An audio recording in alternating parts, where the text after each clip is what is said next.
Bismillahirrahmanirrahim. Assalamualaikum warahmatullahi wabarakatuh. Salam semangat untuk kita semua. Pada kesempatan kali ini, izinkan saya Faizan Zorib Al-Yusri dengan NIM 12130300043 dari Prodi Hukum Tata Negara Siasah kelas 3A untuk mereview ulang materi perkuliahan yang telah disampaikan. Sebagai syarat memenuhi tugas ujian akhir semester mata kuliah Hukum Tata Negara dengan dosen pengampu yakni yang terhormat Bapak Lutfi Fahrulizal SSCMH.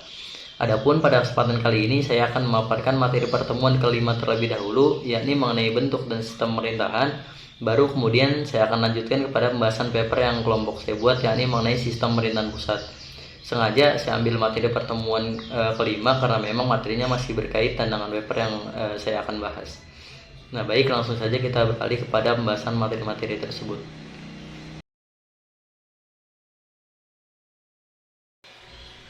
Pertama-tama, sedikit saya ulas bahwa bentuk pemerintahan adalah suatu istilah yang digunakan untuk merujuk pada rangkaian institusi politik yang digunakan untuk mengorganisasikan suatu negara untuk menegakkan kekuasaannya atas suatu komunitas politik.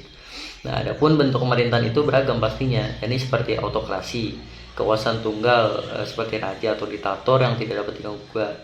Kemudian ada oligarki, pemerintahan yang dijalankan oleh beberapa orang atau yang berkuasa dari golongan atau kelompok tertentu. Kemudian ada monarki, kekuasaan dipegang seorang raja atau kaisar. Ya, kemudian ada republik, bentuk pemerintahan yang dijalankan berdasarkan kedaulatan rakyat.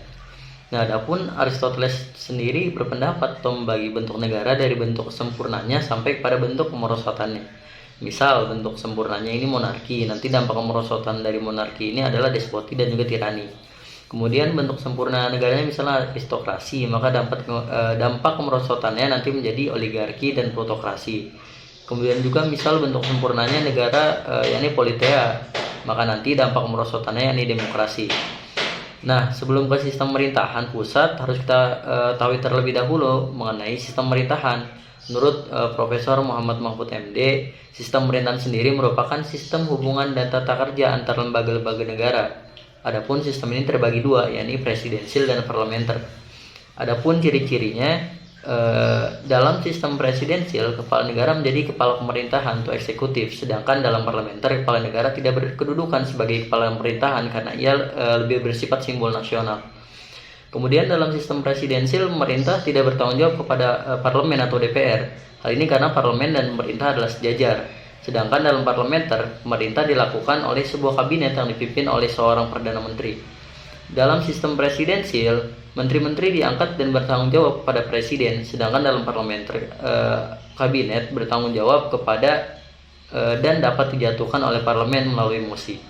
Kemudian ciri-cirinya ada pula dalam sistem presidensial, eksekutif dan legislatif sama-sama kuat, sedangkan dalam parlementer kedudukan eksekutif atau kabinet lebih rendah dan bergantung kepada parlemen.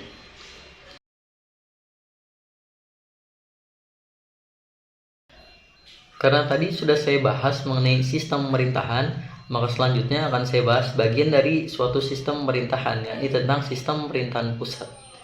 Sebagaimana kita tahu bahwa Undang-Undang Dasar menempati tata urutan peraturan tertinggi dalam negara. Hal ini karena Undang-Undang Dasar sendiri mengandung cita-cita dan nilai-nilai luhur bangsa Indonesia yang tertuang dalam pembukaan UUD 1945 dan diikat oleh pasal dan ayat yang dijelaskan di dalam bagian batang tubuh. Nah, kemudian prinsip pembagian kekuasaan di Indonesia diatur sepenuhnya dalam Undang-Undang Dasar 1945 sebagai konsistensi dari penerapan prinsip negara hukum Indonesia. Nah, penerapan pembagian kekuasaan di Indonesia terdiri atas dua bagian. Yang pertama, kekuasaan secara horizontal, yaitu pembagian kekuasaan menurut fungsi lembaga-lembaga tertentu, misalnya kayak legislatif, eksekutif, dan yudikatif, yang mungkin lebih kita kenal sebagai trias politika. Yang kedua, pembagian kekuasaan secara vertikal, yakni pembagian kekuasaan menurut tingkatnya, yaitu pembagian kekuasaan antara beberapa tingkatan pemerintah. Nah, kemudian maka itu perlu adanya yang namanya otonomi dan fungsi atau fungsi check and balance. Check and balance sendiri adalah saling mengontrol, menjaga keseimbangan antara lembaga-lembaga negara. Mekanisme checks and balance bertujuan untuk mewujudkan pemerintahan yang demokratis. Namun perlu kita pahami bahwa konsep negara kesatuan tidak ada kedaulatan cabang. sehingga tidak ada konflik kewenangan antara pemerintah pusat dengan daerah. Daerah selalu akan tunduk dan merupakan subordinat dari pemerintah pusat. Pendapat yang sama diungkapkan oleh Hans Antloff bahwa prinsip negara kesatuan berlandaskan pada kedaulatan negara secara keseluruhan. Nah, dalam negara kesatuan, baik yang sentralistik maupun desentralistik, hak otonom daerah atau organ atau institusi merupakan pemberian pemerintah pusat. Nah, pemberian hak otonom itu dapat ditarik, baik kewenangan maupun peraturan perundang-undangan daerah, tanpa harus minta persetujuan terlebih dahulu dari daerah. Jadi nantinya yang namanya otonomi akan terus berkecimpung di lingkup ini. Mengapa saya katakan demikian? Hal ini karena kalau dilihat dari wewenang pemerintah pusat sendiri lebih terfokus pada urusan politik luar negeri, urusan pertahanan, keamanan, terus hukum, agama, dan juga urusan moneter. Maka dari itu harus ada tugas yang dioper ke pemerintah daerah. Jadi intinya menurut saya bila kita membahas mengenai sistem pemerintah pusat, maka kita harus membahas pula mengenai pemerintahan daerah karena masih saling berkaitan. Dan saya katakan bahwa antara pemerintahan pusat dan daerah memiliki 4 dimensi penting untuk dicermati, yaitu meliputi hubungan kewenangan, kelembagaan, keuangan, dan pengawasan. Nah, pada akhirnya dapat kita simpulkan bahwa pemerintahan pusat sebagai badan memegang kekuasaan tertinggi dalam pengelolaan negara memang memiliki peranan yang sangat sentral.